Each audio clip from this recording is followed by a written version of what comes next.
মংগলদৈত জ্যেষ্ঠ নাগৰিকৰ আশীৰ্বাদ ল'লে গৌৰৱ গগৈয়ে 2024 ৰণলৈ আমি সাজু আশীৰ্বাদ কৰক এইবাৰ যুঁজ এখন হ'ব এইখন চৰকাৰ মিছলীয়া চৰকাৰ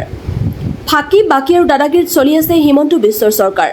নাচি বাগি চলাহী কথাৰে শাসন কৰাৰ দিন উকলিল আলাপ আলোচনা চিন্তা চৰ্চাৰে আমি সমিল মিলেৰে আগবাঢ়িব লাগিব সেইবাবে আপোনালোকৰ আশীৰ্বাদ আৰু পৰামৰ্শ বিচাৰিছোঁ দৰঙৰ জ্যেষ্ঠসকলক নিশা 8 বজাৰ সন্মুখত বহুৱাই এই মন্তব্য প্ৰকাশ কৰে প্ৰদেশ কংগ্ৰেছৰ নৱনিযুক্ত সভাপতি সাংসদ গৌৰৱ গগৈয়ে মংগলদৈৰ পৰা মিৰ্জাহিৰ ইৰফানৰ প্ৰতিবেদন এআইএন লাইভ এয়া হৈছে যে অহা বছৰ যুঁজ এখন হ'ব আৰু যুঁজ হ'ব বৰ্তমান বিজেপি চৰকাৰৰ অৰাজকতা বিৰুদ্ধে আৰু যিদৰে তেওঁলোকে অসমৰ ভিতৰত ক্ষমতা মাটি ধন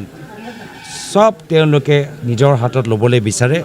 মাত্ৰ 2-3জন মানুহৰ হাতত গোটেই অসমৰ ধন মাটি সম্পত্তি তেওঁলোকে লৈ যাবলৈ বিচাৰে তাৰ বিৰুদ্ধে আমি এটা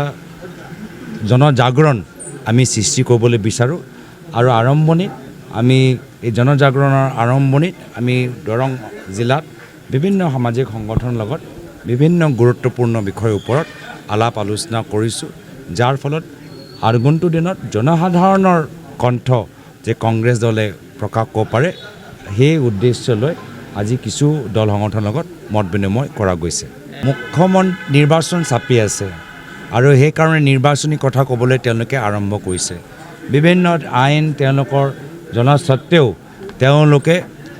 অসাংবিধানিক আৰু আইনৰ বিৰুদ্ধে কথাবোৰ ক'বলৈ আৰম্ভ কৰিছে আৰু এইটোতো নতুন কথা নহয় বাৰম্বাৰ তেওঁলোকে ইলিগেল কাম অসম চৰকাৰৰ পৰা কৰাই থাকে অসম আৰক্ষীৰ পৰা তেওঁলোকে ইলিগেল কাম কৰাই থাকে যাৰ ফলত সুপ্ৰিম কোৰ্টে আজি অসম চৰকাৰৰ গৃহ বিভাগৰ বিৰুদ্ধে ইলিগেল কাম কৰাৰ বাবে তেওঁলোকৰ কঠোৰভাৱে সমালোচনা কৰিছে বিভিন্ন সময়ত গুৱাহাটী হাইকোৰ্টে ইলিগেল কাম কৰাৰ বাবে ৰাজ্য চৰকাৰৰ কিছু কাম ওপৰত ষ্টে অৰ্ডাৰ দিয়ে কিন্তু হ'বই যিসকলৰ ৰাজনৈতিক যাত্ৰা ইলিগেল কাম কৰিহে আৰম্ভ হৈছে তেওঁলোকে ক্ষমতা পোৱাৰ পিছত প্ৰশাসনৰ পৰা ইলিগেল কামহে কৰাব মই বাৰম্বাৰ কৈছোঁ এখন গৃহ বিভাগ ব্যৰ্থ ইতিহাসত অসমৰ ভিতৰত যিমানবোৰ গৃহ বিভাগৰ দায়িত্ব থকা মন্ত্ৰী বা মুখ্যমন্ত্ৰী আছে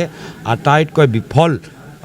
মন্ত্ৰী বা মুখ্যমন্ত্ৰী এই গৃহ বিভাগৰ ক্ষেত্ৰত হৈছে হিমন্ত বিশ্ব শৰ্মা ডাঙৰীয়া কেতিয়াবা ক'ব যে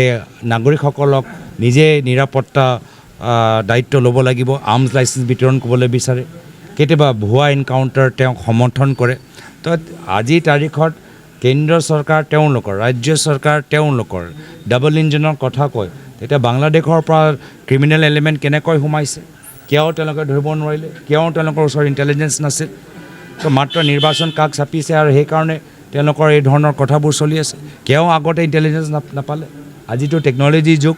কোনোবাই যদি অপৰাধ কৰিবলৈ বিচাৰে হোৱাটছআপত চৰ্চা হয় এইবোৰ চব কথা তেওঁলোকৰ ওচৰত কিয় নাই টেকন'লজি কিয় নাই টেকন'লজি এইবোৰ চব খালী